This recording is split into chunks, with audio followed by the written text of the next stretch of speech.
Hey,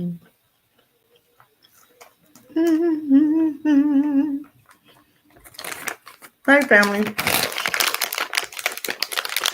How's everybody doing? Eat some healthy, you guys. Okay? Eat your chocolate white pretzels. What is pretzels? Hey. I love, I love pretzels and what's this? White chocolate or yogurt covered pretzels. But this just happens to be the white chocolate. I don't like chocolate at all. I like the white chocolate. It's not as, the taste is not as, like dirt. I don't know. Chocolate tastes like dirt to me. I don't know. I don't like chocolate. But how is everybody doing? I want to say a couple of things about this Justin and Justin. These two black guys from Tennessee, these lawmakers or whoever, or the senators or whatever. Let me say one thing. The one Justin that got reinstated, he was so excited. I thought we was in church, right? Watching his broadcast or watching his reinstatement. And he was so, I mean, he was literally standing up there preaching. But one thing that I didn't hear him talk about, and I'm very concerned about these two Justin and Justins, and black folk are so impressed by such a little action that anybody give us attention, right? I didn't hear him once mention police brutality. I didn't once hear him mention how our young babies are dying in the streets. I didn't hear him once mention black people, period. I heard him mention everybody. I'm just saying. I heard him mention, that he was a coalition for people of color. That to me does not mean that you're standing for black people. You guys, I'm gonna eat my little thing. I started. I only got a few more, but I am enjoying my pretzels. But I didn't hear him mention anything about black folk. Period. Okay. He talked about everybody else but black people. So does that really mean he's for us, or is he another Obama? I'm just saying. Every time I see a black person, I'm very concerned because I never see them talking about just black people. But when Mexicans get up there, and Asians get up there, they talk about their Chinese culture, what's important to their culture, right? But I never hear black people talking about what's important to our culture. We get up there and talk about people of color. To me, people of color is not talking about black people, it's talking about everybody else but black people. When you hear them say melanated people, which they never do, then I assume that they're talking about black people. Me, melanated, right?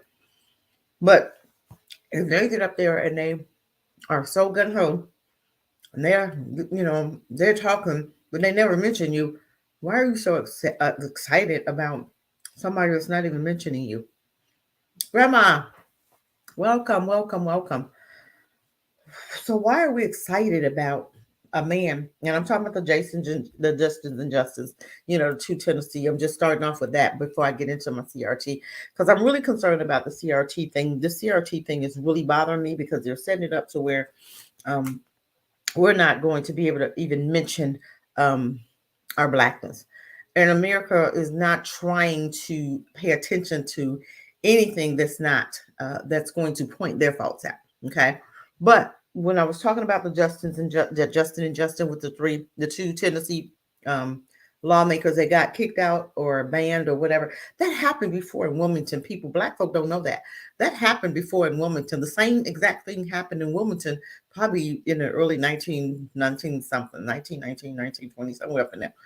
And it was a lot of black people there, and they had voted in all these black lawmakers, but the white folk kicked them out, told them you better be gone by sunup, and took their positions and re-established Wilmington. And that really happened. And they turned around and tried to do the same thing. But what really bothered me about the Justin is they were fighting for white children. They were fighting for white on white crime. Why are white folks so not fighting for their own babies? My thing is, why is it black folk got to come in and fight for white folk issues? Okay, that gun control that he was fighting for, he only stood up because white children died. But our children been dying from gun violence since forever, and nobody ever says anything. Just like when John Lewis and Elijah Cummings went to the borders and was fighting for Mexican children when they was locking up. Oh, they put Mexican children in cages. Well, dude, it bothers me when black people don't speak up for black people, but we'll go and speak up for Mexicans. We'll speak up for white children and their own people. The white NRA comes to those lawmakers and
crazy. You guys, I'm so sorry.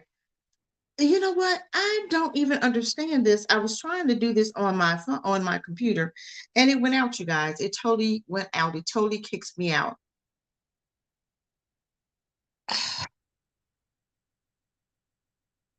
Hold on. I'm sorry. I'm getting an echo. This is crazy. I'm sure you know. Let me just say one thing. Y'all not gonna tell me when we come on here and we really talking about issues that really matters to us black people, we get all kind of pushback. I have never seen this. My computer all of a sudden Streamline wanted to give me all kind of problems, or YouTube or whoever. I know who doing what, but I'm gonna try to do it again. I'm gonna try to get started again here. But this is crazy. I have never had any problems with StreamYard, right? I'm on here again and I'm going into the thing, so I may have to come off here and I'm gonna try to view on YouTube. I cannot believe they're not even gonna let me into the studio. Y'all bear with me, you guys, because I'm trying to see if I'm gonna be able to. Did you see that, Grandma? This is crazy. So I'm gonna try to enter it. I'm gonna try to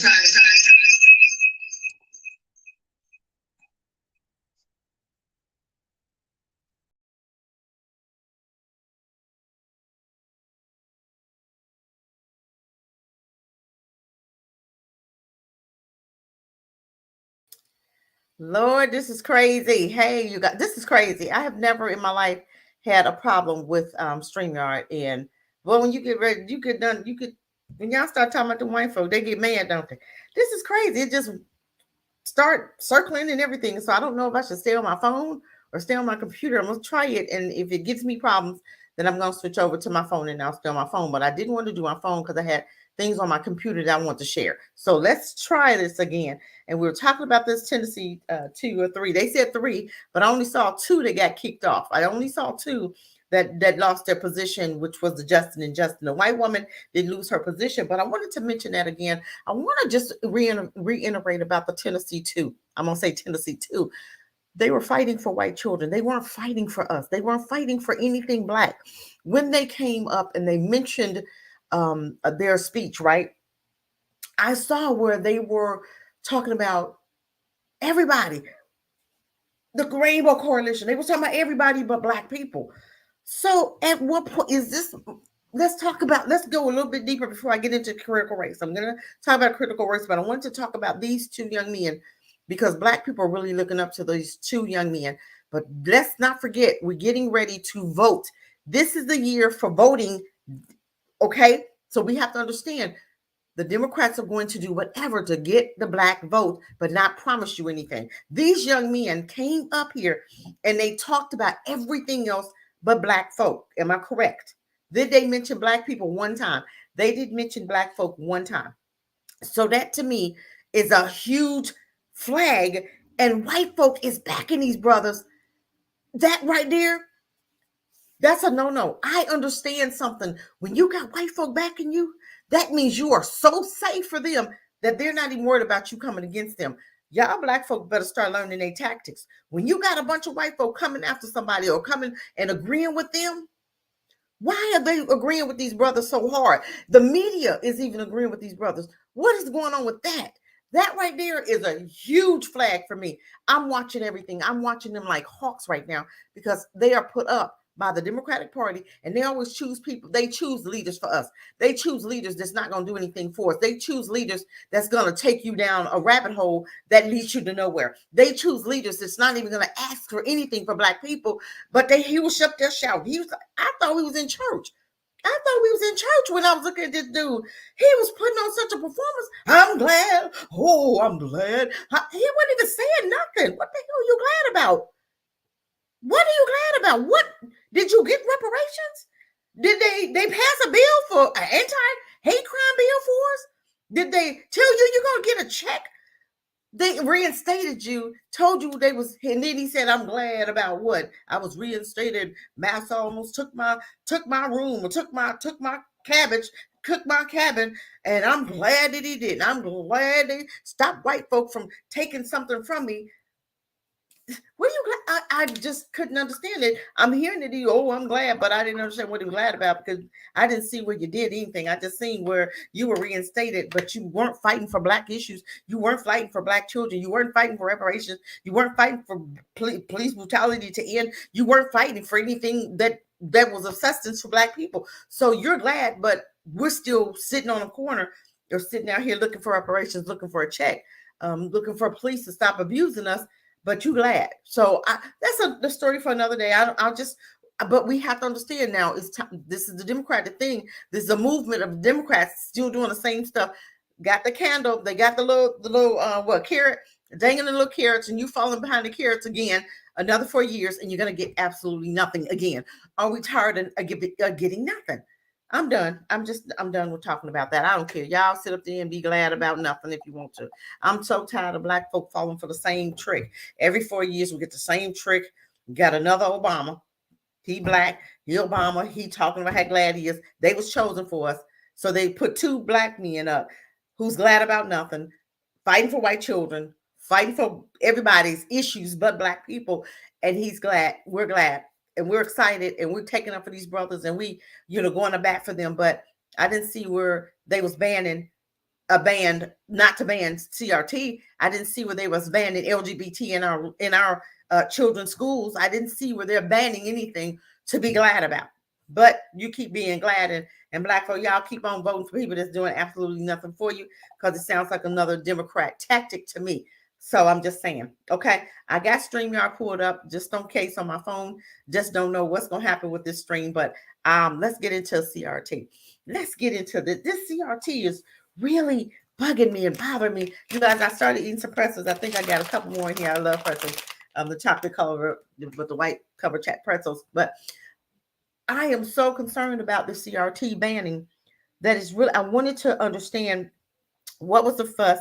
We're going to do, I think I have them set up for like 3 lessons, right? And if I need to do 4, I will. But I'm telling you, the more I get into the deeper this web goes, and I see white folks setting up stuff for generations to come. Okay. They never do. Grandma, they never speak on or support black issues, but you have to go back to why. Benign neglect. Okay. Look up the Kramer report. The Kramer report talks about Don't mention black folk, benign neglect. Don't even mention them. Don't talk about their issues. Don't promise them nothing. And and every black person that runs for office is told, throughout, don't even mention black issues. You can't even mention black issues. They can, but they don't. Because they just fall into the same rat race. They're not here for you. They're here lying in their pockets. Because every time I see a black person that's winning in our area, winning in our neighborhood, they're not doing anything for black people. They're doing stuff against black folk. Telling you to vote for Democrats who have done nothing for you. Yes, they're allowing black people to run for office, but as you know, these are only black people that they've picked out for you, that they've chosen for you. That you say, okay, we picked out these two, Justin and Justice. These are two guys that we want you to vote for. No, we don't want you to pick out our people. We pick out our own people. We've got our own people. Okay? And this is what it's time for us to do. It's time for movements and not leaders. Okay? Because leaders kill. They kill leaders. They don't kill movements. So if we have a person or a group of people nationwide, globally, to start talking about a movement, you can't kill a movement. But you want to tell me I need a leader, which we all know what happens to leaders. But if you create a movement, you can't. How do you come against a movement when you already know they have movements all the time? For one, the movement right now is they want to tell Africa how to relate to black people, and they want to tell Africa, we coming to fight your human rights issues when you got damn human rights issues in America. You got black folk being murdered by police. You want to tell me that you coming to save Africa. You ain't saving Africa, you saving yourself, because you know that if you bring genocide to Africa, in order to bring genocide to Africa, talk about how they dating white men and white women. I'm just saying it's coming over there. I just seen a story where a lot of white men are abandoning those African babies. Those African women are having babies by these African white men that's coming from European countries, and they think, oh, I'm gonna have a baby by them. They're gonna take care of this baby, and they're abandoning them babies, honey. I just seen a write up about that, and we're gonna talk about that too. I told you how I interviewed a girl when I was there in Africa, and she was talking about how she had a baby by a white guy. He took her to whatever European country he came from, took her back there, and it was a mess. But that's a story for another day. But I want us to stay focused, because I can get off focus talking about that too, because that's an issue too. But I wanted to understand the CRT movement, and white folks create these generational movements and we jump on their bandwagon. Why can't we not create our own movements? Why are we not creating our own movements? Why are we continuously looking to white folk to save us? We continue every year. Hold on. Every year, you guys, every 4 years, we look for white folk to free us. When are we going to create a movement for us to free us? When are we going to create a movement for us to protect us, for us to look after us, for us to start loving on us? When will we start creating those movements? Forecast, Grandma, welcome. Ask why, welcome. Like and share as you come in, you guys. But I want to understand, when are we going to say enough is enough? When are we going to get to a point where we are making a difference for us? Remember in the Bible, that I don't want to make this Christianized or whatever.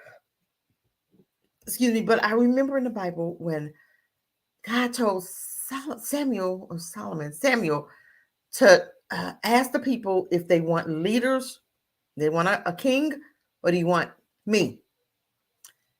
People chose a king over God. Remember in the Bible? And Samuel started to cry because he saw the future of what that king that they had chose over them, what he was going to do to the people. And he had showed Samuel that the king was going to kill, he was going to murder the children, murder the adults, and they was going to go through hunger, which is the same thing kind of what we're going through now. But every 4 years, we vote for white supremacy to be on top of us. We are still looking for mama and daddy, white men, to free us. And they are glad that we keep allowing them to look to them to free us, because they're like, man, this is epic. We've been doing this for 500 years and they still not tired. When are we going to get tired of looking to them to free us, to help us, to create. Everything that they do for us is for our demise. Look at your schools. That ought to tell you something right there. But we don't look at the basics. We don't ever look at the foundation of how things start in this country with Black people. We don't look at the foundation. We just look at where we are and we blame us. You can't. We have been so traumatized. And the result of all that trauma is the result of what we see right here today. This is the result of trauma. Anytime a group of people has gone through the horribleness, some of those atrocities, the human rights that we've gone through, how else could you be? How do you get out of the mentality of the abuse that we face every day? People could tell me, oh, slavery. I was talking to a young lady and she said, well, slavery, Black folk, we free. Black folk, slavery is gone. We're free to do blah, blah, blah. And I looked at her and said, you have a whole system set up for you to fail. A whole system for you to fail. And then you'll hear, well, Oprah made it. I said, that's 1 in a million. Look at the majority of Black people. Have they made it? No. You may have, I don't know the percentage, but you got a few that make it. And then they'll look at you and say, well, Oprah made it. Michael Jordan made it. Michael Jordan, again, the one that do the hate out. The ones that they allowed to make it, the one that they chose to make it. I even heard one say, Candace, look at Candace Owens. I'm like, well, look at her. She's going against her whole Black culture. Why would I want to look at somebody that's so hateful of themselves? This woman literally hates her Blackness. If she could peel it off, she would. And she just got another wake-up call. So who was that she wanted them to do some interior decorating for her home? And they told her, we don't want your money. We want your Black money. We don't care nothing about you. They still remind her every chance they get. I remember when she had those little mixed breed babies. They talked about her babies, called them monkeys and everything. And she still doesn't go get them. Didn't have nothing to say. Didn't get him no heat. But you get Black folk who don't have nothing to say about you bad. You gave them all the heat in the world because you don't want to be Black. But you didn't get him no heat when they just called your babies monkeys. You're not giving this man heat who just told you, I don't want your Black money because it means nothing to me. You didn't give him any heat, right? But all these Black folk that's in your corner, you get him heat every chance you can because you speak against them.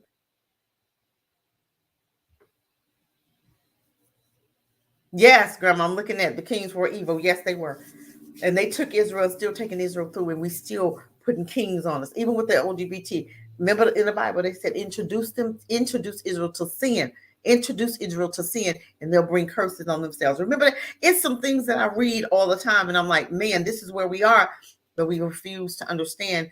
It was Samuel, okay. We refuse to understand what those scriptures really mean, right? Because if we understood who the people are, and we understood some of the same stuff is happening, but people want to say the Bible's not real or true or whatever. I don't even care what you say, what you think, whatever. I'm looking at the scriptures and I'm looking at the same stuff that's happened then is happening now to the same people. But you still have people that want to say, oh, we're not chosen. Another question I have is, why is it that Black people have such a hard time believing that they are the chosen? That's how mentally ill we are. And that's how much hate that we have toward ourselves.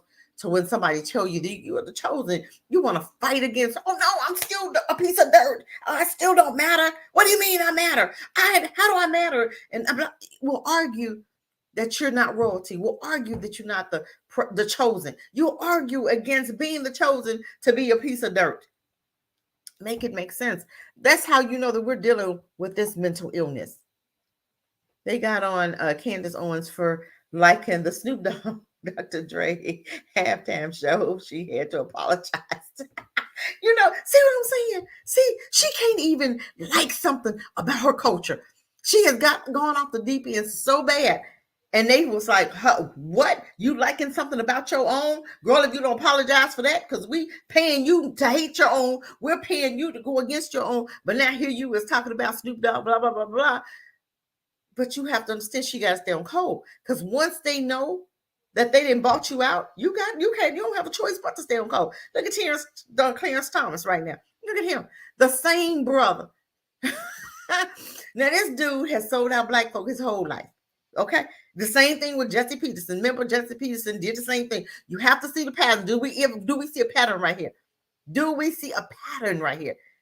Jesse Lee Peters, what did he do? He talked about LGBT. He talked about gay men and found out he slept with a whole bunch of white men. Okay, and they told on his black ass, didn't they? Okay, you have to understand. Clarence Thomas, right? This judge here, I seen somebody say, "Yes, he was the most powerful black man." But that's a shame that you're the most powerful black man, but you couldn't get nothing passed for your people. That's how powerful he was not. Okay. But they want you to think he was the most powerful black man. Why? Well, I thought his mama was the most powerful black man who did absolutely nothing for his people. So that makes you powerful in their sight because you don't do anything for your own. That makes you look weak to me. That doesn't tell me or show me that you're powerful with nothing. Because it tells me the white supremacy still has their foot on your neck, George Floyd. I'm just saying. So Clarence Thomas, the same people that you rooted for, you had their backs. You tore down your own. You voted against your own. Every time a black issue came up, you voted against your own. Those same dogs, those same heathens, those same damn debo. Okay, you know my words. They coming against you when they was in the room with you. You think he went on them travel vacations by itself? Who else was there? But they not talking about them. We're just going to pick out that one little Negro that was there on those travel vacations. They all travel like that. Let's get them all. Don't just stop with him. If you're going to pull him out the closet for traveling and using millionaire monies, let's go down the line. Every last one of them judges, have been at the same parties that Clarence Thomas was at. And you want to tell me that now you want to get on his case, but you're not going to. That's just like them two Justins. You had the white woman in the middle, and each brother was on the end, but she kept her position, but you lost your position. So we still want to call them friends, and we still want to cape for white folk, right? We ain't learned our lesson yet. If we can go back in slavery, we're gonna go back. I'm just saying, but with this, it can't be possible. It's not possible because that's the word. But I'm gonna tell you what. If we could, we would go. You have a whole slew of them that will follow them crackers right on back to slavery. Yes, master, I got you. They already doing it. They're already doing it. They'll come against their own, just a heartbeat. You got people that's sitting up here want reparations, and you got black folk that's sitting up there that's getting paid by white supremacy, NAACP, Amos Brown. We don't want that. We don't want that. We want programs. Dude, we already got programs. What you talking about? What you talking about? We want programs. Programs for what? We got programs that we can't even gaslighting. Okay, we have gaslit programs for everybody, but black folk can't even qualify for. Okay, but everybody else can. Everybody else used us to come up. The Civil Rights Bill, LGBT, women, everybody else coming up, but black people. Okay, but we still not ready to leave America. We still not ready to be done with this place out. Still will die here because of fear of the new. Not wanting to go visit any place else, to possibly want to live somewhere else, to possibly be able to move somewhere else. You don't even want to visit those countries just to see if things will be better. Even black folk coming back telling you, hey, it's opportunity. You still sit here and hold on to. I had a girlfriend, a friend that got like so much money from her taxes, like $8,000. That, because she worked, did half worked or whatever, had like $8,000, and still. I said, why don't you go buy some land? Why don't you do this? You have money to do it. Why don't you save it? Because you can get money, you save that, and then you go again and get another. That's $16,000. What are you gonna do with it? Save it, so you could possibly make that move. Everybody got tax money.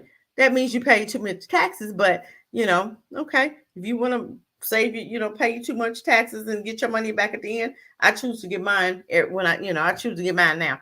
I don't care if I don't get none back at the end of the year. That means I didn't give the government, that much money to spend to invest with somebody else. I'm just saying, I don't like taking my money and paying for somebody else's retirement.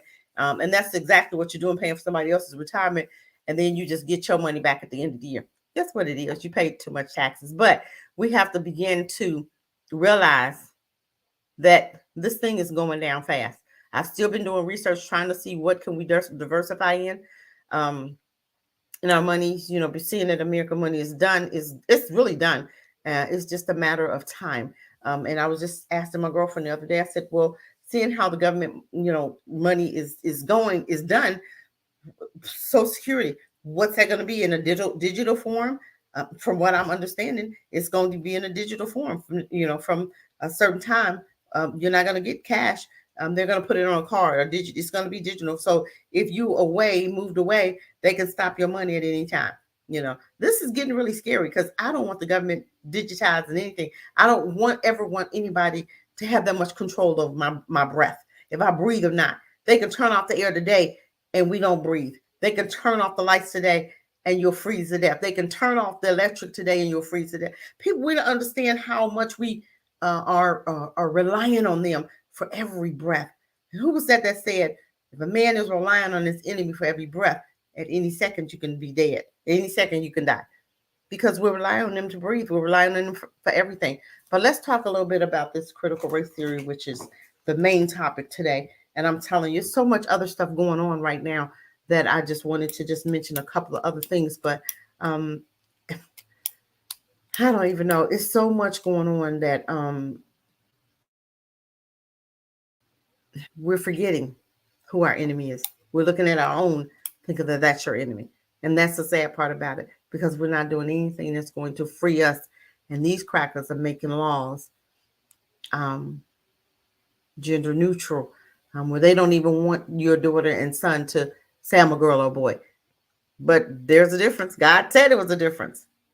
A male has and a woman has so there is a difference. But they want you to sit up there and say I'm neither one. This country, I'm telling you, is going to hell. This country and black folk is just crazy that we don't say anything. We just go along with whatever they put out. We hop on a bandwagon and we run with it. I see these LGBTs.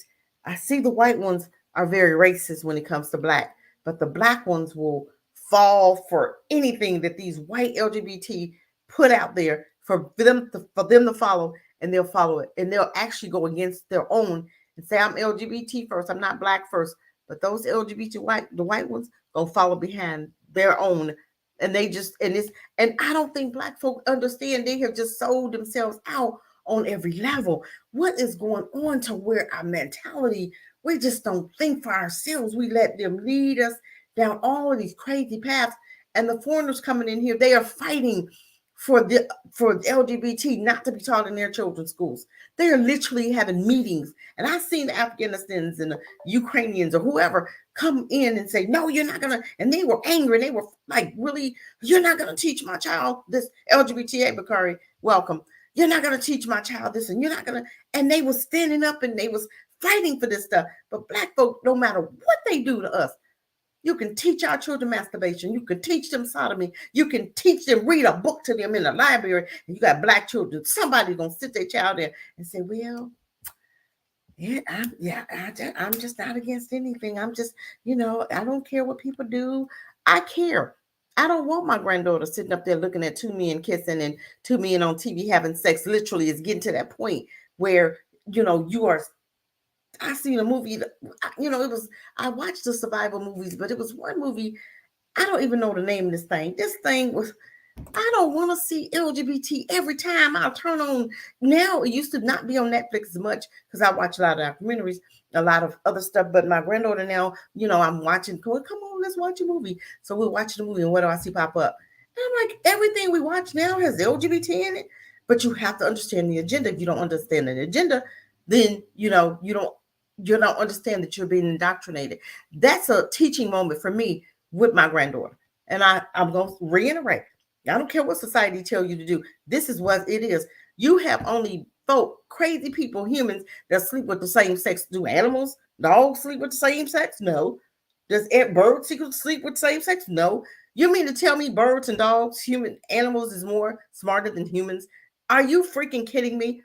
We gonna sit up there and change the natural way of everything. And then my daughter she lives in a certain area, right? And she said, Mommy, I was, looking for a church. She just moved down and she was looking for a church. And she said, and it's not about the church thing. I try to talk to her about that, but when people get grown, they do what they want to do. She was saying, all of the pastors are married to white women. All the black pastors are married to white women. And I'm like, well, wow, this is Deuteronomy 7. Turn to Deuteronomy 7. It talks to you about you giving your children over to them. And what do? We marry them. Then you want to sit up there and want somebody to sit up under you, and you're not even in order. I will not sit up under somebody that's LGBT in church. I will, and I don't go to church anymore. I'm just saying, when I was going, I would not have a pastor that was gay, or I didn't have one that was sleep with every woman in the church, nor would I have one that's married to a white woman. Your Bible says this, but you're going to do this and tell me it's right. So do we not really know what the word says? Are we really going to sit up here and act crazy? And then you want somebody to tell me, well, you are what your father is. That's a lie and a half. Even with that argument, let's go here. If you have a pit bull and a German Shepherd have a baby, and the male is a pit bull, right? Does that mean that dog is a pit bull, or does that mean that dog is a mutt? That means that dog is a mutt, right? Even if his dad is a pit bull and the mom is a German Shepherd, I'm just coming up. That does not mean that dog is a pit bull or a German Shepherd. It's a mutt. That's what it is. God said you have to have Israel and Israel, two black parents, to have a black child. You can't come in here and mix a white woman with a black man and holler, oh, well, he's Israel, so that's a black child. No, it's not. It's a damn mutt. It's not a black child. Period. Stop with this craziness. I'm just saying, you cannot.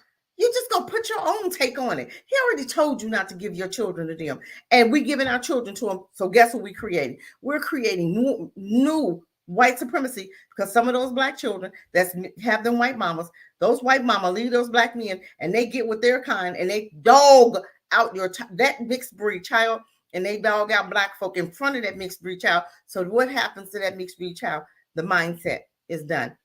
They're blown the mindset. You have to understand something. Mulatto. What? Mulatto. Yes. Erica, you stupid.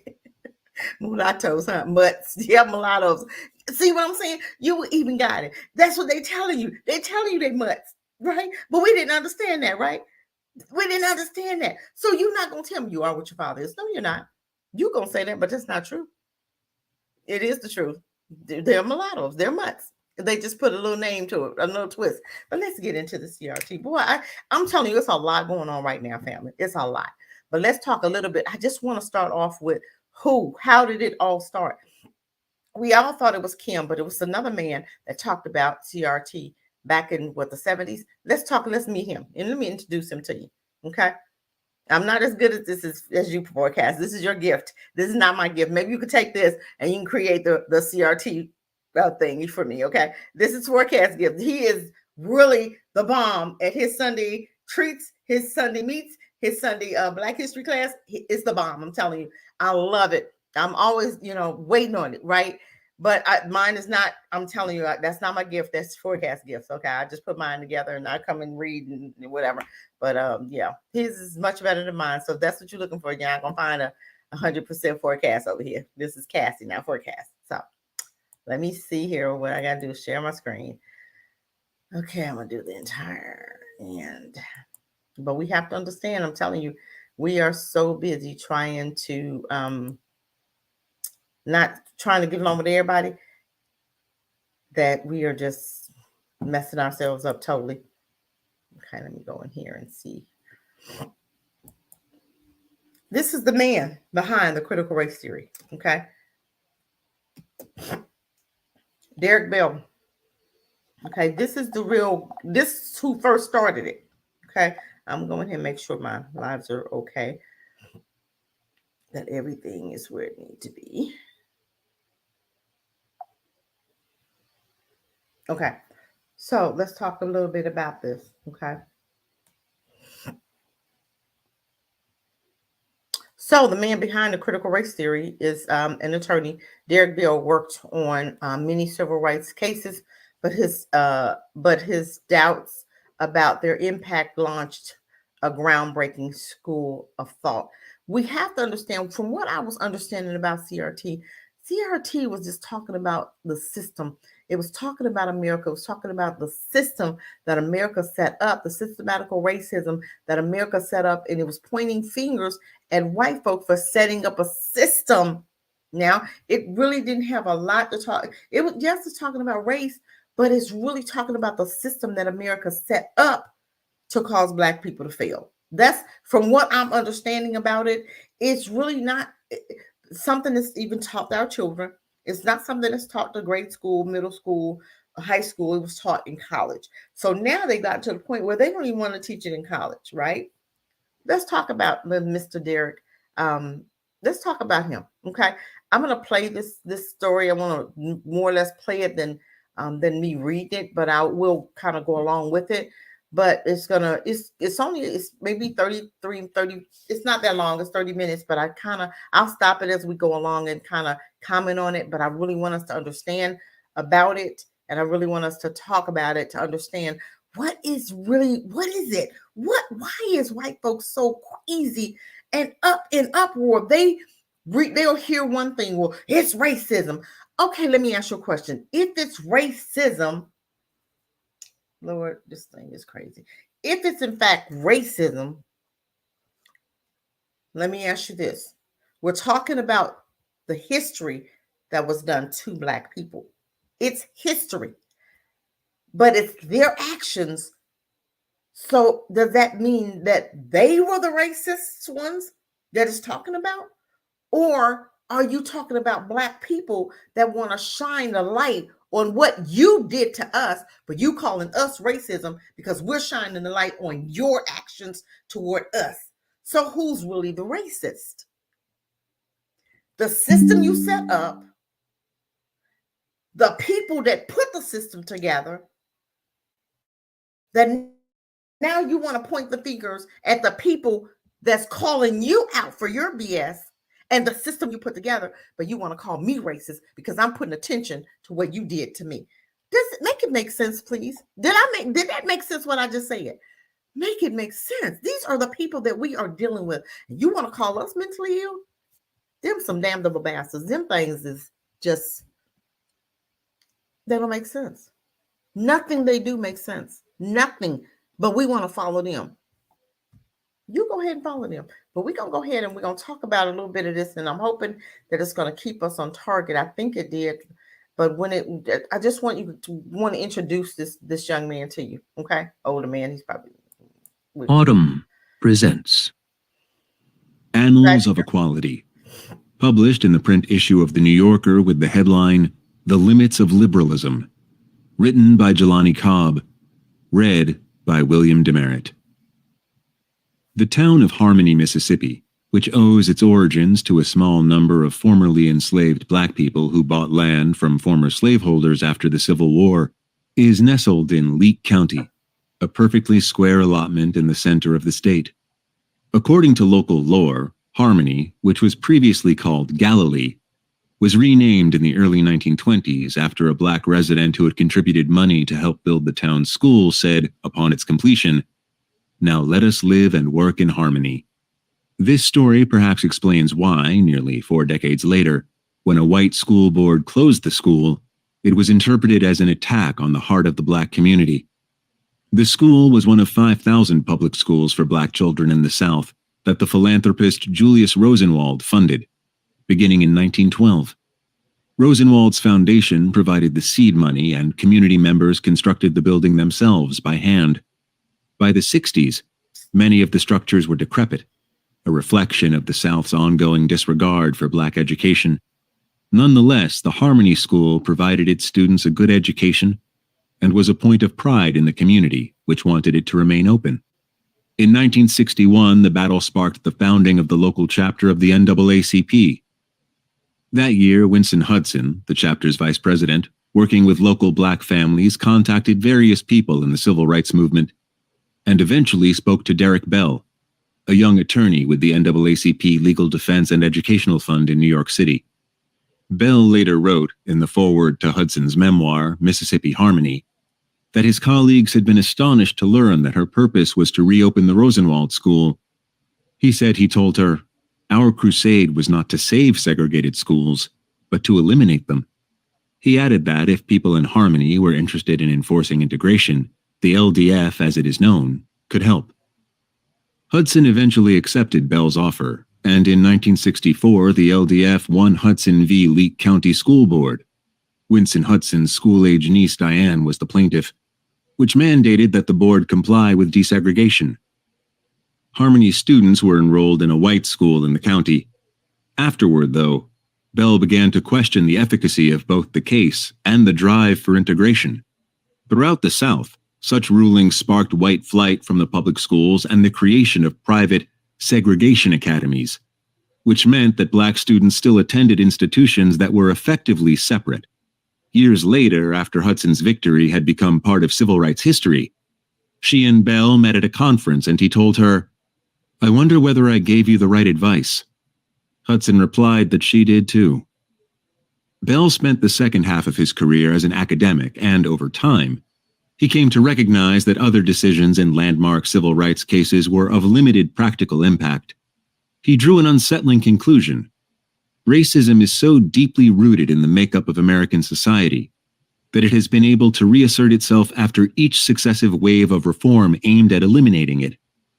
Racism, he began to argue, is permanent. His ideas proved foundational to a body of thought that, in the 1980s, came to be known as critical race theory. After more than a quarter of a century, there is an extensive academic field of literature cataloging CRT's insights into the contradictions of anti-discrimination law and the complexities of legal advocacy for social justice. For the past several months, however, conservatives have been waging war on a wide-ranging set of claims that they wrongly ascribe to critical race theory, while barely mentioning the body of scholarship behind it, or even Bell's name.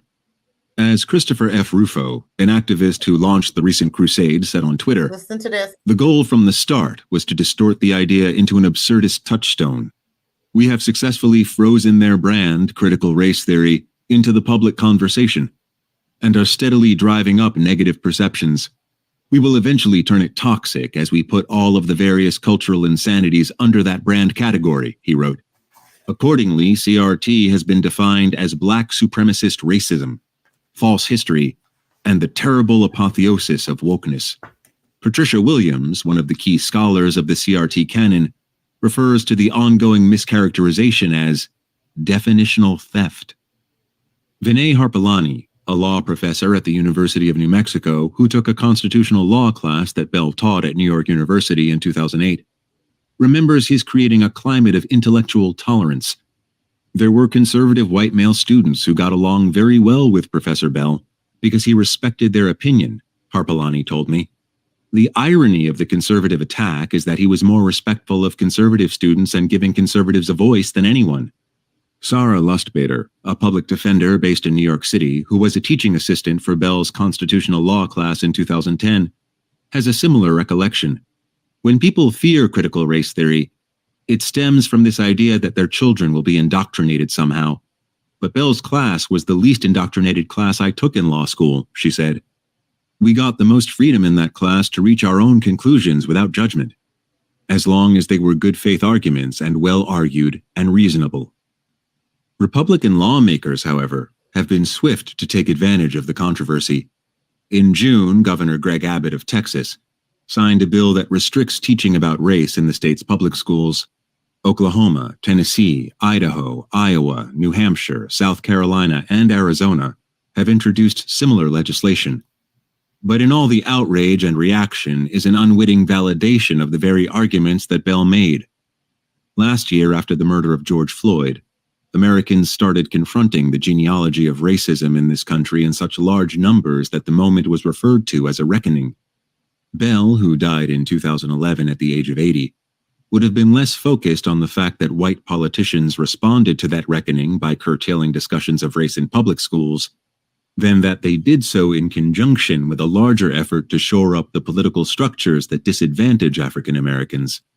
Another irony is that CRT has become a fixation of conservatives, despite the fact that some of its sharpest critiques were directed at the ultimate failings of liberalism, beginning with Bell's own early involvement with one of its most heralded achievements. In May 1954, when the Supreme Court struck down legally mandated racial segregation in public schools in Brown v. Board of Education of Topeka, the decision was instantly recognized as a watershed in the nation's history. A legal team from the NAACP Legal Defense and Educational Fund, led by Thurgood Marshall, argued that segregation violated the Equal Protection Clause of the 14th Amendment by inflicting psychological harm on black children. Chief Justice Earl Warren took the unusual step of persuading the other justices to reach a consensus so that their ruling would carry the weight of unanimity. In time, many came to see the decision as an opening salvo of the modern civil rights movement, and it made Marshall one of the most recognizable lawyers in the country.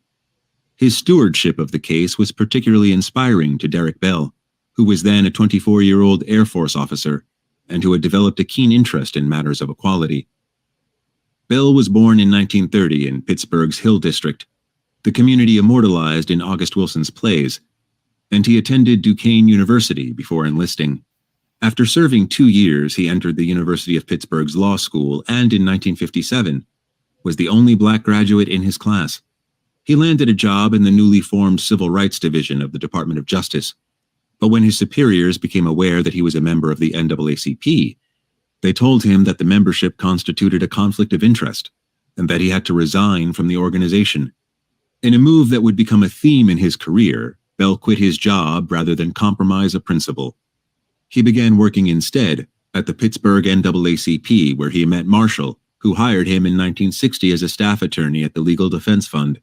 The LDF was the legal arm of the NAACP until 1957, when it spun off as a separate organization. Bell arrived at a crucial moment in the LDF's history. In 1956, 2 years after Brown, it successfully litigated Browder v. Gale, the case that struck down segregation on city buses in Alabama and handed Martin Luther King Jr. and the Montgomery Improvement Association a victory in the year-long boycott they had organized. The LDF launched desegregation lawsuits across the South, and Bell supervised or handled many of them. But when Winston Hudson contacted him, she opened a window onto the distance between the agenda of the national civil rights organizations and the priorities of the local communities they were charged with serving. In her memoir, she recalled a contentious exchange she had before she contacted Bell with a white representative of the school board. She told him, "If you don't bring the school back to harmony, we will be going to your school." Where the LDF saw integration as the objective, Hudson saw it as leverage to be used in the fight to maintain a quality black school in her community. The Harmony School had already become a flashpoint. Medgar Evers, the Mississippi Field Secretary for the NAACP, visited the town and assisted in organizing the local chapter. He told members that the work they were embarking on could get them killed. Bell, during his trips to the state, made a point of not driving himself. He knew that a wrong turn on unfamiliar roads could have fatal consequences. He was arrested for using a whites-only phone booth in Jackson, and upon his safe return to New York, Marshall mordantly joked that if he got himself killed in Mississippi, the LDF would use his funeral as a fundraiser. The dangers, however, were very real. In June of 1963, a white supremacist shot and killed Evers in his driveway in Jackson. He was 37 years old. In subsequent years, there was an attempted firebombing of Hudson's home, and 2 bombings at the home of her sister, Dovie, who was Diane Hudson's mother and was involved in the movement. That suffering and loss could not have eased Bell's growing sense that his efforts had only helped create a more durable system of segregation. Bell left the LDF in 1966 for an academic career that took him first to the University of Southern California's law school, where he directed the Public Interest Legal Center, and then in 1969, in the aftermath of King's assassination, to Harvard Law School as a lecturer. Derek Bach, the dean of the school, promised Bell that he would be the first, but not the last, of his black hires. In 1971, Bach was made the president of the university, and Bell became Harvard Law's first black tenured professor. He began creating courses that explored the nexus of civil rights and the law, a departure from traditional pedagogy. In 1970, he had published a casebook titled Race, Racism, and American Law, a pioneering examination of the unifying themes in civil rights litigation throughout American history. The book also contained the seeds of an idea that became a prominent element in his work: that racial progress had occurred mainly when it aligned with white interests, beginning with emancipation, which he noted came about as a prerequisite for saving the Union. Between 1954 and 1968, the Civil Rights Movement brought about changes that were thought of as a second Reconstruction. King's death was a devastating loss, but hope persisted that a broader vista of possibilities for Black people and for the nation lay ahead. Yet, within a few years, as volatile conflicts over affirmative action and school busing arose, those victories began to look less like an antidote than like a treatment for an ailment whose worst symptoms can be temporarily alleviated, but which cannot be cured. Bell was ahead of many others in reaching this conclusion. If the Civil Rights Movement had been a second Reconstruction, it was worth remembering that the first one had ended in the fiery purges of the so-called Redemption era, in which slavery, though abolished by the 13th Amendment, was resurrected in new forms, such as sharecropping and convict leasing. Bell seemed to have found himself in a position akin to Thomas Paine's. He'd been both a participant in a revolution and a witness to the events that revealed the limitations of its achievements. Bell's skepticism was deepened by the Supreme Court's 1978 decision in Bakke v. University of California, which challenged affirmative action in higher education. Alan Bakke, a white prospective medical student, was twice rejected by UC Davis. He sued the regents of the University of California, arguing that he had been denied admission because of the school's minority set-aside admissions, or quotas, and that affirmative action amounted to reverse discrimination. The Supreme Court ruled that race could be considered, among other factors, for admission, and that diversifying admissions was both a compelling interest and permissible under the Constitution, but that the University of California's explicit quota system was not. Bakke was admitted to the school. Bell saw in the decision the beginning of a new phase of challenges. Diversity is not the same as redress, he argued. It could provide the appearance of equality while leaving the underlying machinery of inequality untouched. He criticized the decision as evidence that the court valorized a kind of default colorblindness, as opposed to an intentional awareness of race and of the need to address historical wrongs. He likely would have seen the same principle at work in the 2013 Supreme Court ruling in Shelby County v. Holder, which gutted the Voting Rights Act. In the years surrounding the Bakke case, Bell published 2 articles that were considered both brilliant and heretical. The first, Serving Two Masters, which appeared in March 1976 in the Yale Law Journal, cited his own role in the Harmony case. He wrote that the mission of groups engaged in civil rights litigation, such as the NAACP, represented an inherent conflict of interest. The two masters of the title were the group's interests and those of their clients. What the groups wanted to achieve may not have aligned with what their clients wanted or even needed. The concept of an inherent conflict was crucial to Bell's understanding of how and why the movement had played out as it did. The heights it had attained had paradoxically shown how far there still was to go, and how difficult it would be to get there. Imani Perry, a legal scholar and a professor of African American studies at Princeton who knew Bell, told me how audacious it was at the time for Bell to raise questions about his own role as an advocate and, perhaps, the way in which we structured civil rights advocacy.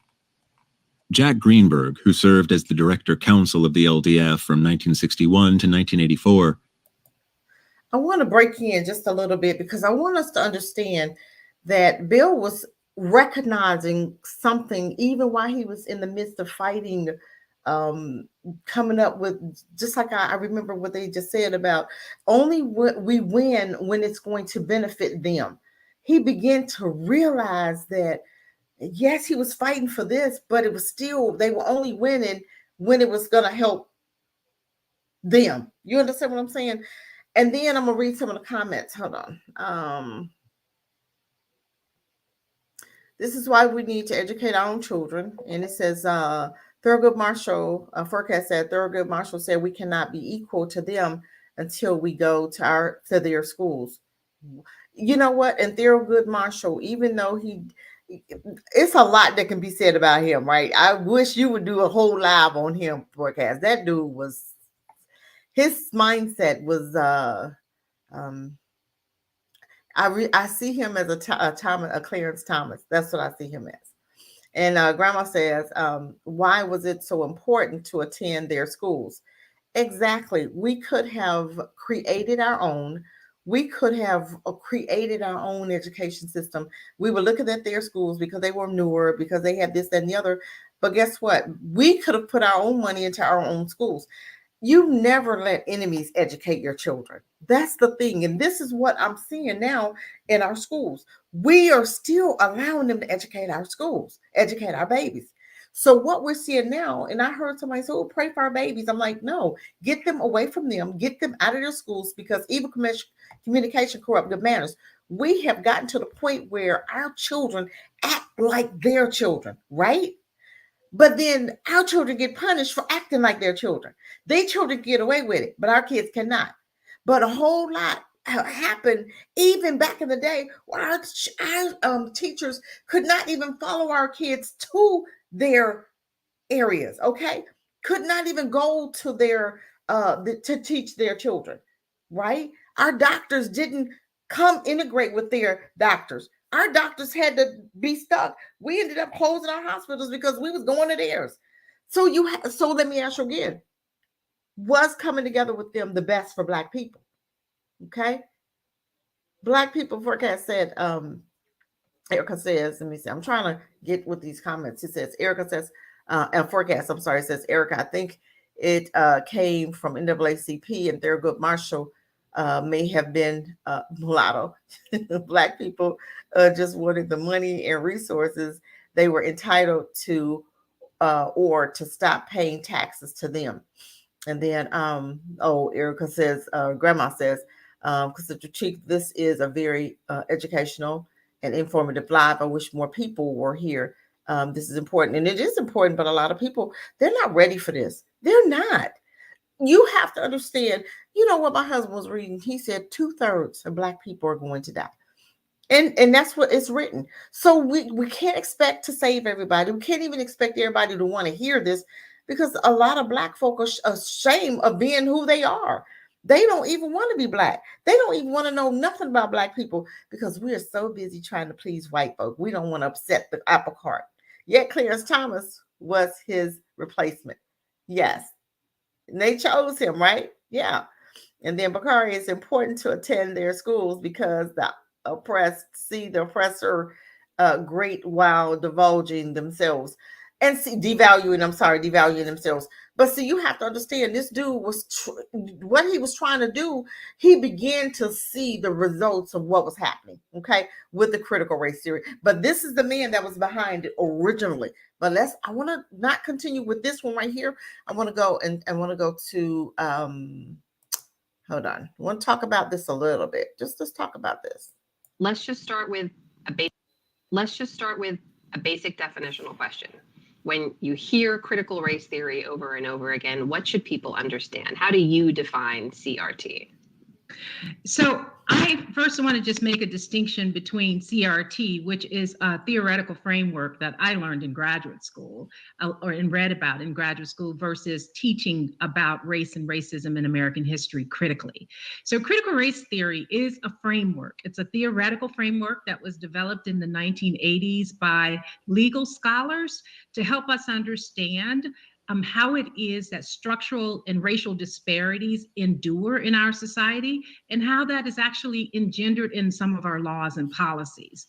And so the idea was to get us to think systemically, as opposed to just thinking that racism manifests by individuals just mistreating each other, that there are actual structures in our society that create these different kinds of racial gaps and racial disparities economically. So you have to understand, it's not just how they treated us. It's talking about the whole system. So that's why they're so afraid of us understanding and pointing our fingers and saying, you created a system, because we didn't recognize the system at first. It's just now to where Black folk is looking at me and like, oh my God, pro-Black, welcome, welcome. Oh my God, this is what's going on. No, it's not just how they treated us. It's pointing to the system that they set up. And that's what they don't want you to understand. They don't want you to open your eyes to the system that they have produced and reconstructed, I should say, for us, for just us. because everything part of their system that has to do with Black people, it's for our deaths. It's for our downfall, for us not to, to impact our wealth, to impact our families, to impact our lives, period. So that's what they don't want you to point fingers at. That's what they don't want to be exposed, because they're so used to saying, there's nothing wrong. It's not a system. We're good here. It's not impacting us, because you don't have a system set up against you. So a lot of what we've been experiencing is the system that they set up for us. That it's not even impacting them, because you got the majority here, white folk, right? But who's the majority in jail? Black folk, because of their system that they put up against us. Okay, let's continue.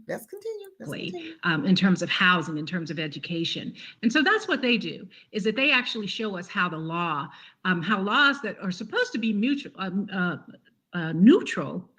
actually can promulgate or support racial disparities.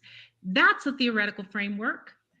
I think what we're talking about today, though, is some contestation and conflict over how you teach about race, racial hierarchies, critically, racism in schools and society. And so the two are being conflated. And so when you hear people talking repeatedly about race theory, what are your thoughts?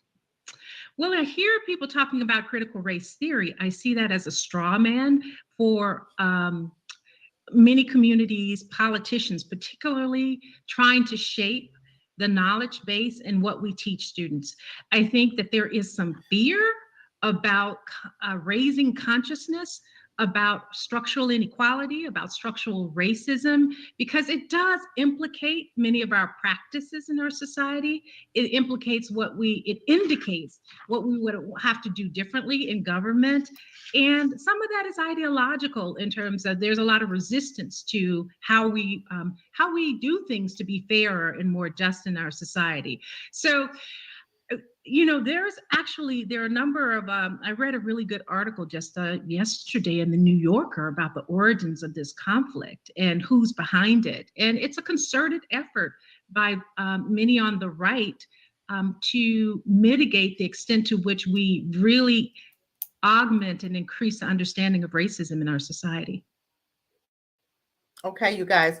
So we have where the right is talking about racism. Hold on. One side is talking about racism. The other side is talking about LGBT. So is CRT worse than LGBT? LGBT, it can change a whole society, right?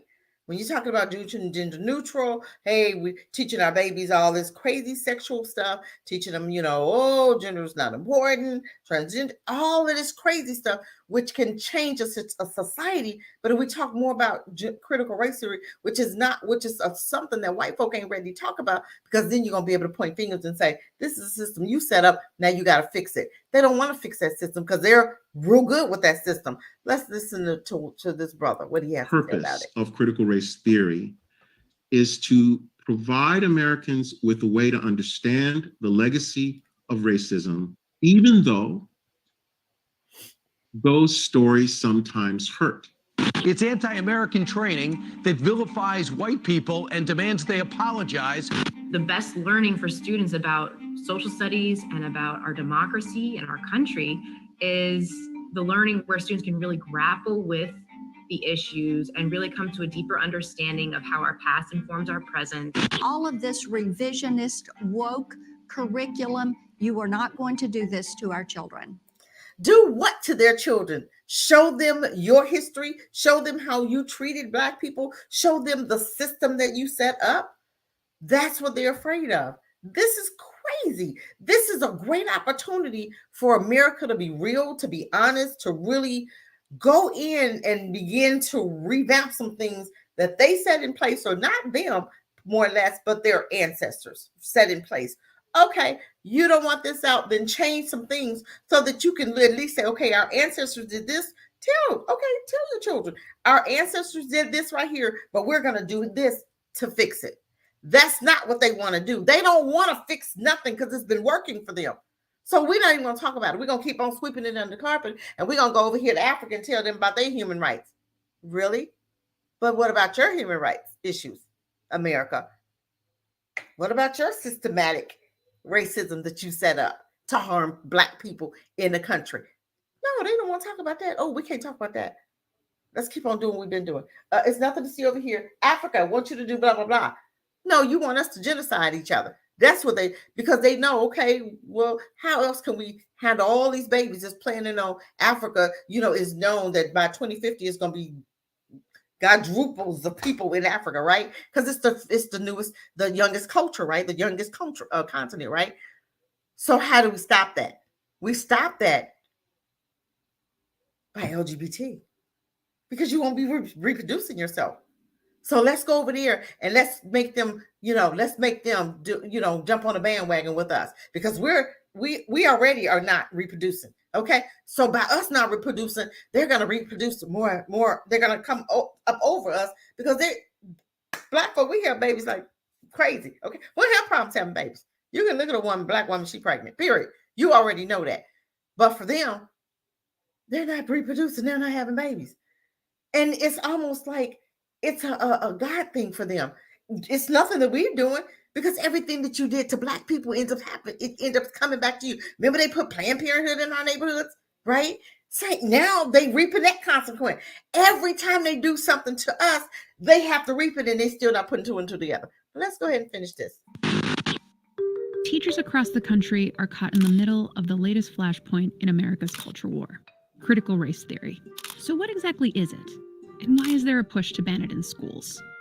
Critical race theory is a body of ideas and a set of approaches to understanding the history and the present of American society that looks at the ways in which racial unfairness have been woven into the fabric of our institutions. And that's what they don't want out. In other words, critical race theory, or CRT for short, is a legal academic framework centered on the idea that racism is systemic.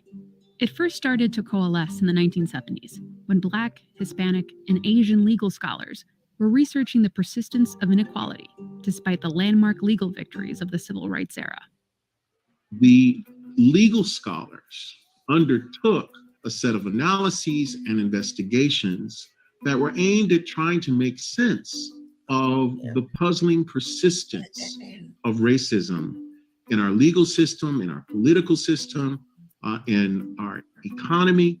CRT has been studied in fields like sociology, economics, and political science. It's been used to examine issues such as housing and educational segregation, unconscious bias, and criminal justice reform. Contrary to what often critics portray as sort of judging people intrinsically as being racist or not, or holding people responsible for, slavery in the past, it is actually to open up a conversation of how we all inherit and live in a society sort of beyond our choosing. We didn't choose where we were born or what racial group we were part of, and yet we have this common history. How do we understand that history? What does it mean for us? Those are the sorts of questions that critical race theorists were trying to grapple with. The racial reckoning spurred by the police killing of George Floyd brought the decades-old framework back into the spotlight, as some schools sought to implement reforms that better address race in classrooms. I think the thing that critical race theory would add to that conversation is that we not sort of confine that horrific example to Derek Chauvin, but to think about how, there were other law enforcement officers present, including officers of color, who stood idly by. And so that pushes here we us go with to this think. officer of color. See, this is what I'm saying when they use that word of color. It's not talking about you. I didn't see any Black people that they just pointed out of officer of color. So let's be very careful and let's start correcting them when they said, oh, people of color. No, we're not people of color. Black people are Black melanated people, period. We're not people of color. I hate when they use that to even, and you have a lot of Black people. I keep telling you, white folk come up with stuff and we jump on the bandwagon. Oh, let's support. When are we going to support us? When are we going to keep our mindset and create our own movements and stuff instead of always jumping on the bandwagon that they create for us? Let's read some of the comments. It says, I'm teaching my kids, just how evil the enemy is right now, and they're not in school yet. Keep teaching them. Seriously, don't stop. This is what we're at now because they're taking out all of the history. Our children aren't even going to know anything about slavery in a minute. Mess with these snow people. Okay, because they trying to take it all. And if you're not teaching your children, they're not going to know. And that's the fear. Black folk are not teaching their children. So this is why we got to the point where we're okay marrying snow bunnies. It's never been okay marrying them. And the ones that have, they're going to be in trouble because it's not somebody, those are not people. Those are not folk you should be marrying. God called them serpent people. So why? He calls them serpent people, tell you don't touch them, don't marry them, don't mix and mingle your seed because he said they'll turn their hearts away from me. But we turn around and we marry them anyway. Oh, God, you don't know what you're saying. Are we ever going to get it right? Are we ever going to do this thing to where we're supposed to? We always want to tell God, oh, okay now, God, we got this. He's like, there you go again. I got to keep you in bondage another 100 years because you still not listening. You still ain't got it. And then you got pastors in these churches married to white women. What the hell? So you don't talk. Okay, so you tell us you don't talk about fornication, adultery. Now we can marry white women. We can do anything we want. So I keep telling y'all, these churches are not for Black people. They are not for Black people. You got pastors now married to white women. So what are you teaching my sons now? What are you teaching Black people? I'm telling you, y'all, we're not going to make it. We got to do better. We got to do better. So Isaac also, welcome Isaac. He says, we, God's chosen people, that's why we multiply so much. And that's why they've not been able to do us like they did the Indians. They've been trying to they've been trying, but they can't seem to get it right with us, Isaac. He said, I hate when they call us African Americans. I call us melanated people. We're not African Americans, nothing. We're melanated people. We're from Africa. This is who, and then I'd be telling the Africans, I said, that land belongs to us just like it belongs to you because you took me out of my land. Because somebody take me out of my house, does that mean that house does not belong to me? No, that's still my house. You stole my house. You stole me from my house. You stole me from the continent. That continent still belongs to Black people. So we are literally, and you have to understand, you have Hamites and Shemites. You have to understand what's going on in Africa. We're mixed together. Yes, that continent is ours. Yes, the whole Africa is, you're talking about the Middle East, you're talking about Jerusalem, you're talking about Ethiopia, all of it's Africa. So guess what? It all belongs to us. Just because we were taken from that land does not mean that it does not belong to us. That's why I'm buying as much of it as I can. You can sit there if you want to. I'm going to buy as much of it as I can because I know that it belongs to us. Okay? And if y'all smart, you'd be saving you some money. You better be buying something else too. I'm just saying. Okay? Okay, Isaac. But let's just continue. It's almost over. So I'm not going to be on here whole because we're going to have part 2. And part 2, we're going to go into a little bit more of what it's really all about. Think about, this phenomenon as not simply one of, racism by whites against Blacks, right? I mean, it makes us think more critically, more engaged, more seriously around, well, why did these practices happen? The push against CRT gained steam under former President Trump when he directed federal agencies to end any diversity training related to critical race theory. We don't need no more presidents over 60. I'm just saying, all these old back in the day, no new ideas. We don't need I swear, we don't need no presidents over 50. I swear. Because when you get this, you got these old ideologies. So it's old. Biden is the oldest thing sitting up there dealing with autism and did the most harm to Black people. And we were faithful to him and we allowed him to get the highest seat in America, hating Black people.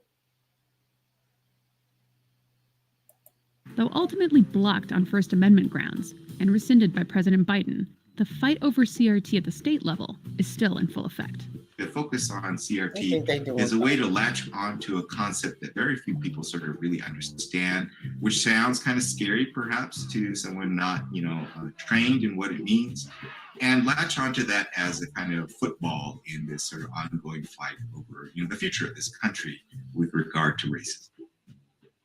As of mid-June 2021, 21 states have introduced bills attempting to restrict the teaching of critical race theory and or impose limits on how race is discussed inside the classroom. And those limits are often vague. And instructors, educators, especially at the K-12 level, we'll just not go there. We'll not run the risk of upsetting parents or, being misunderstood or drawing the ire of, lawmakers.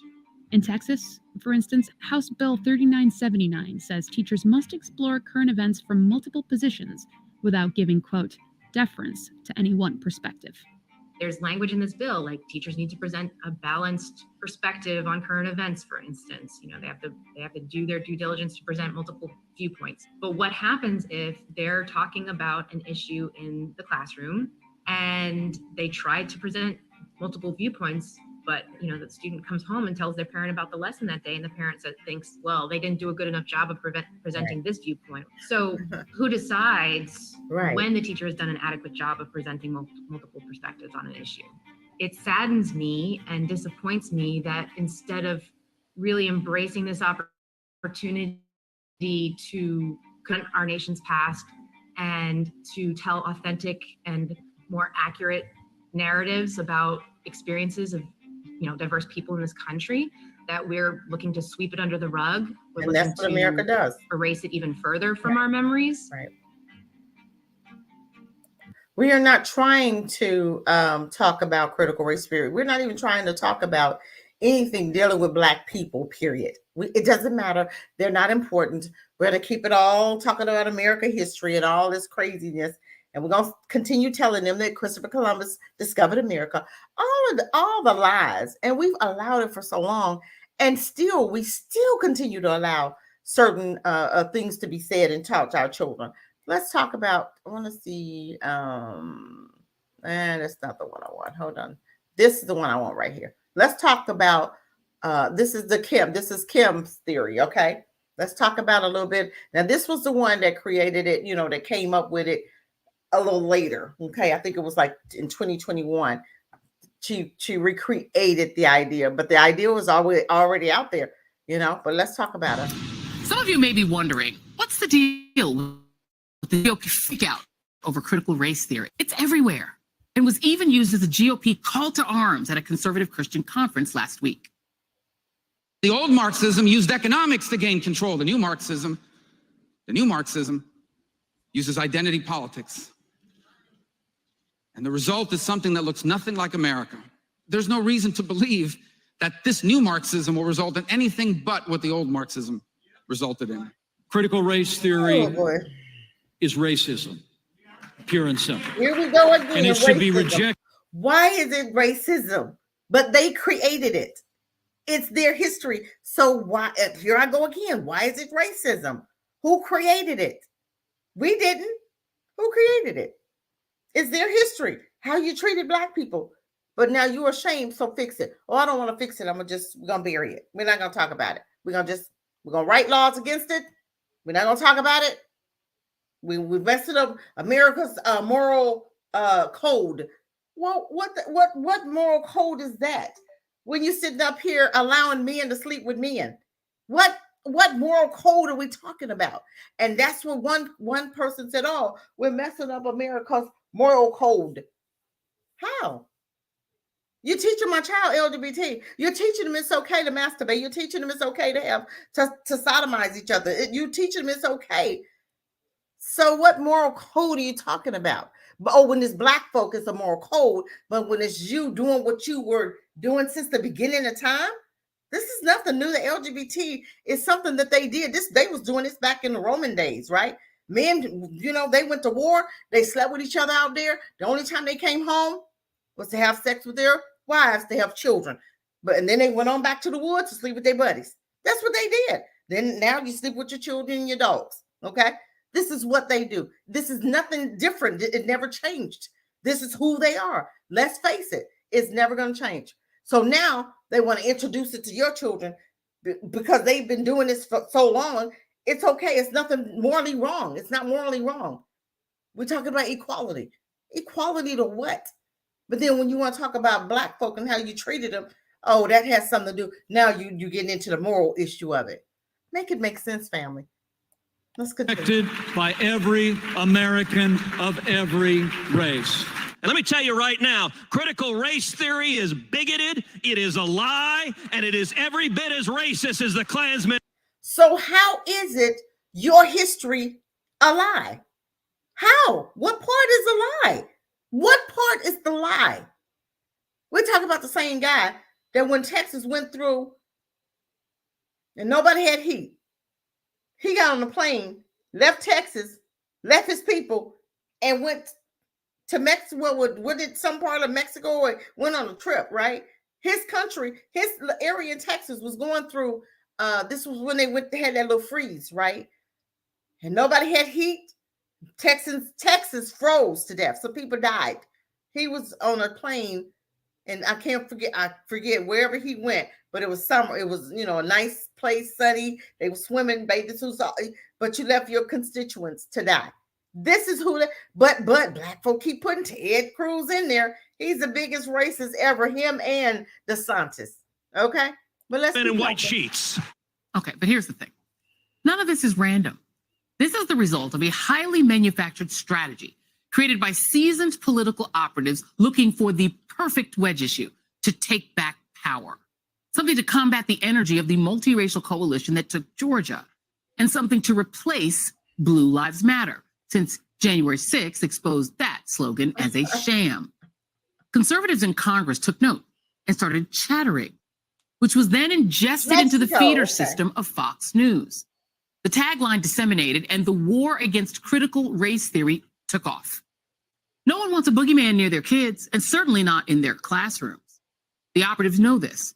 Those fears got played up, and now, along with the fear of trans kids taking over junior high handball, parents are fighting with school boards in cities and towns across the country over curricula that they believe teaches white kids that they are racist. None of this is actually happening. But who cares about a little old thing like the truth when you have the perfect campaign buzzword for 2022? It even has the magic word in it, race. And joining me now is Kimberly Crenshaw, co-founder and executive director of the African American Policy Forum, and the legal scholar who coined the term critical race theory. So it is your fault, madame. I tripped over the curb this morning and I went, critical race theory? Damn you! You tripped me on the car. You did it. It does everything bad. I mean, and the cicadas, y'all really need to stop with the cicadas critical race theory. That was not nice. We can throw everything in the bag. Everything in the bag. So I just wrote down a few of the notes of what people are calling critical race theory: Marxism, racism, bigoted. Let's start with the Marxism. That's their favorite one. They're using that every single time. And I hate to ask dumb questions, so please don't think that I'm dumb. Is critical race theory Marxism? Look, you know what? Here's the thing, Joy. Critical race theory is not so much a thing. It's a way of looking at a thing. It's a way of looking at race. It's a way of looking at why, after so many decades, centuries, actually, since the emancipation, we have patterns of inequality that are enduring. They are stubborn. Right. And the point of critical race theory originally was to think and talk about how law contributed to the subordinate status of African Americans, of indigenous people, and of an entire group of people who were coming to our shores from Asia. And the point was, quite frankly, to understand the problem in order to intervene in it, to understand why the greatest hopes for our republic were not being realized, even though these hopes were encoded in law. So critical race theory just inherits the beliefs and the hopes of Frederick Douglass, of Martin Luther King, who basically want the law to do for the freed people what the law did for enslavers. And we picked that up in the 70s and 80s after the civil rights movement to say, okay, so now we've had this big civil rights movement. We have all these laws in the books, but things really aren't looking as different as they should if we are really the society that we say we are. So we put about the task of understanding how law wasn't just the neutral referee. Law wasn't always on our side. In fact, law was less on our side than on our side. And we wanted to tell these stories in order to do better with the promises that are embedded in the Constitution. That's what's in critical race theory. So is critical race theory, is there a K through 12 curriculum that right now is being taught? I'm sorry, I know it's a dumb question, but is there a K through 12 curriculum on critical race theory that's being taught in schools around this country? Yeah. Well, look, Joy, if it was news to most Americans that critical race theory was in K through 12, it was news to me too. I'm one of the co-authors of one of the few books on critical race theory. I think I would know if we were being taught in K through 12. I mean, basically, critical race theory, classic critical race theory is a law school course, and it's really, not taught as widely as I would hope it would. Yeah. But here's the deal. This is not about whether anything called critical race theory is in K through 12. What they're calling critical race theory doesn't exist anyway. It is a backlash effort to reverse the racial reckoning unlike any we've seen in our lifetime. And as you pointed out at the beginning, they can't say, we're for racism. They can't say Derek Chauvin should have killed George Floyd with his hand in his pocket, looking like he was completely without a care in the world. They couldn't say that. So they looked around and found a strange sounding theory that they could put all of the grievances and resentments in and mobilize people around this boogeyman. And if our side can't really understand what's going on, it's going to work. It's worked in the past. It worked to end Reconstruction, and it can work to end this reckoning too. And a gentleman named Christopher Rufo, who's very vigorously requested to be on the show. We're gonna take him up on it and let him come on this week and invite him on.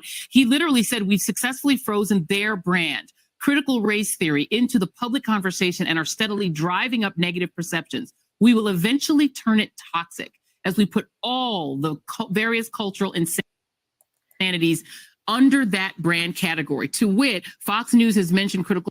Did you understand? It's always somebody that's going to come in and put their spin on it. Okay, that don't look like us. They want to put their spin on it also. And sometimes it is somebody that looks like us, to take the attention off of the real true story. And the real true story is talking about the system, the laws, period. It has nothing to do with anything else.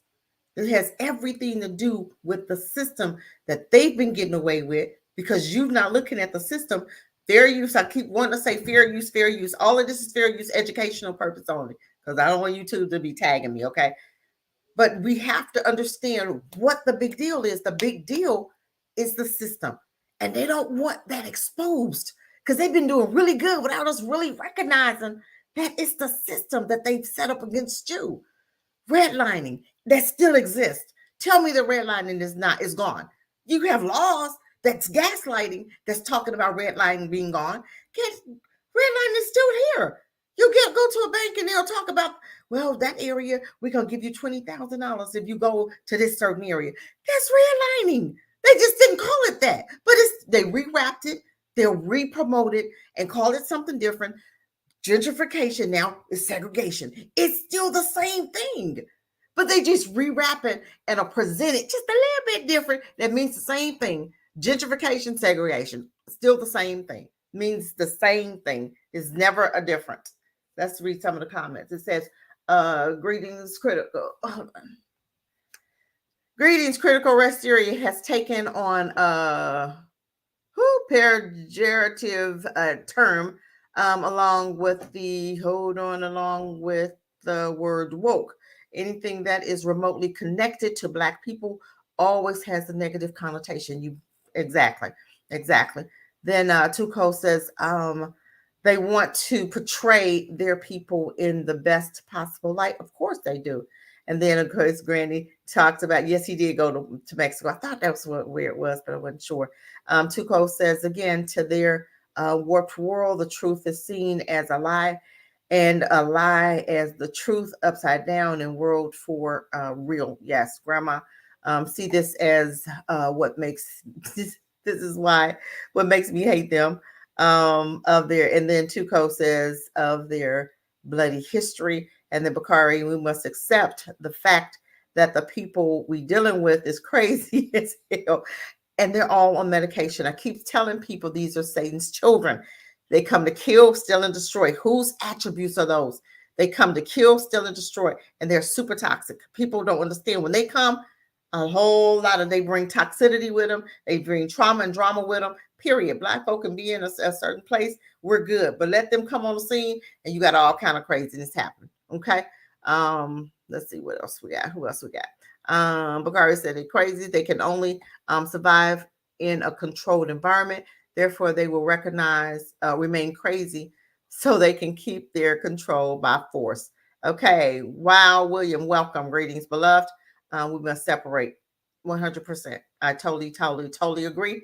And it's not even because you're not gonna get them all. Some black folk ain't gonna never separate from them. They don't want to. Okay, they want to sit up here and complain, and which we'll do. We'll complain, and do nothing about it. But let's finish. Arrest theory nearly 1,300 times in the past 3.5 months. And we've now discovered that a lot of these parents that are showing up at school boards, inveighing against their children being taught that they're, racist, turns out they are actually Republican activists, not just regular old parents. Big surprise there, right? Yeah, it is not surprising at all.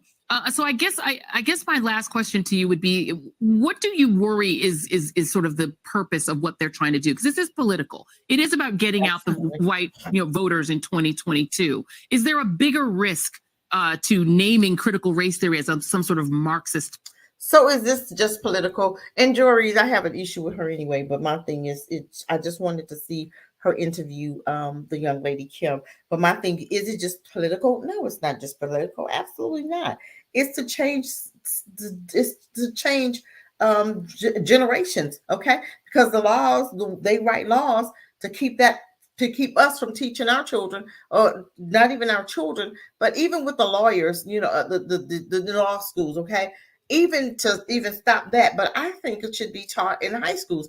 That's my personal opinion. I believe that we need to teach about the systematical racism that we've seen. Let's help our children to recognize it. And we should be talking about that with our children anyway, to help them to understand what is it all about. It's all about systematical racism.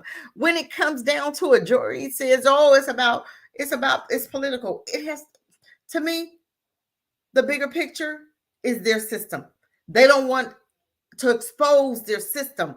Okay, we see the system now, but we didn't see it before. We didn't see when we was going, coming together with them. But I remember somebody said, the elders, the ancestors said, hey, let's separate. We need our very own, because it was going to take years and years and years and years to get it. And it's still 2023. And we still working on, and black folks still trying to come together with these demons and devils, still trying to mix and mingle and having the babies with them and marrying them and all that. We still don't understand how dangerous they are. They've convinced you, there's no such thing as CRT. There's no such thing as systematic racism. Police don't treat us like that. You guys are making it all up. It's gaslighting. They're trying to gaslight black folk to make you think that you're crazy. I'm experiencing it. I'm telling you it exists. You trying to tell me because you're not experiencing it don't exist. You full of crap. Get out of here. Let's talk about one more thing and then I'm going to be done with this. Oh my God, this is done. This has gone way too long for me. Give me a few more minutes. The ACU on fighting critical race theory bans. It's about our country reckoning with racism. Okay. Isn't that what it's all about? Okay. Okay, bill seeking to limit the teaching of CRT has been introduced in 22 states in 2021. Emerson Skies explained the plans to fight back. Well, okay, let's see let's see. The ACLU, usually they don't fight for a lot of black issues. Mostly it's other cultures.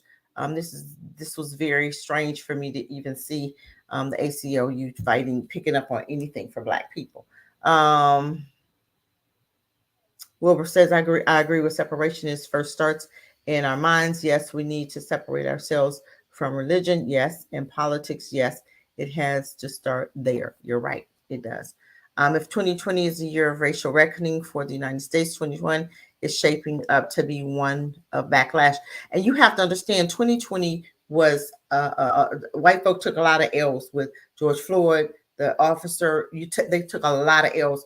So what do they have to do? They got to come back with something to make us look good in the whole world's eyes. Now you cannot bring out critical race theory, But I'm gonna show you something as far as China and who was that? Zambia had these two, they had an interview and they were talking about America. I'm going to show you that. I wanted to kind of do this critical race theory first, but I wanted also to talk about that. I may talk about that next week, how they came together, Africa, but I want Africa not to forget how they treated the Africans when COVID was there. See, Africa is forgetting and losing their consciousness to understand that, you putting China on this pedestal, but you have to understand China don't like black folk either. So for me to hear what Africa's saying about China, I'm like, be very careful that you don't allow China to colonize you. Every time you partner with somebody who don't look like you, they end up colonizing you. And it's almost like a cycle that they keep repeating. They're repeating that same cycle that they repeated with the Arabs. Now they're repeating it with China. Be very careful, Africa, partnering with people that don't look like you. And even the ones that look like you, if you find out that they are working against you, then you already know how I feel on that. That whole family needs to be done. Seriously, if I find out that you are in charge of a coup, if I was a president, I'm going to take care of you and your family. You're not going. Nobody in your family would think about a coup and bringing on the coups. As far as with the African country, and those are people that pretty much allow white supremacy to use them to destroy their own countries. Okay, so I'm just saying, just like the president of Haiti, you had a young man that was, I think he was from Haiti, right? His family was there. He allowed white supremacy to use him to come against the government in Haiti. Then his whole family should have been taken care of. Oh, your son did this? Okay, go get this whole family and take care of them. Seriously, I believe in pulling down the hammer. If you're doing some crazy stuff for white folk, you're gonna let them use you against your own. You don't even need to be around.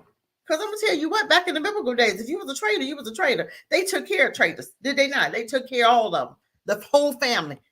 Haman, they killed the whole family, right? Okay, that's another thought for another day. I'm just saying.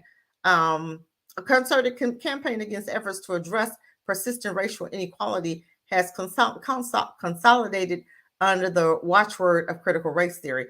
Once a relatively obscure academic framework of examining the way in which racism is embedded in the U.S. laws and institutions. That's the biggest thing right here. They're trying to hide it. Okay, CRT has been recasted by right-wing activists. It's not just that. As the omnipresent and omnipotent ideology, one that is anti-American, anti-capitalist, and anti-white. The campaign has been astonishingly effective. Legislation seeking to limit the teaching of CRT or related concepts has been introduced in 22 states in 2021, according to an analyst by the African American Policy Forum, think tank led by one of the founders of critical race theory, Kimberly Crenshaw. Arkansas, Idaho, Iowa, Oklahoma, Tennessee, and Texas have all passed anti-CRT laws. And this is the thing. It's so sad because it wasn't even being taught in the elementary school. So what are you really banning? You're really banning that your truth will never get out. And that's what they're trying to make sure of, period.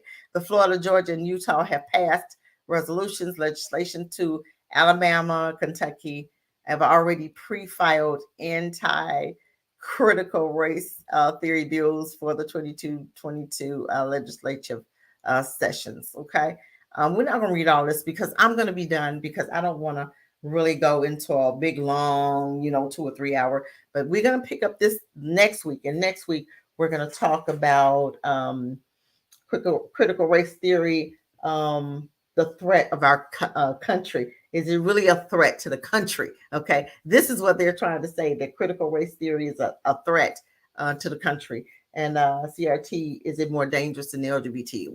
We're going to get into why they're really banning it and why all of the anger and why it is so important to write laws for something that don't even exist.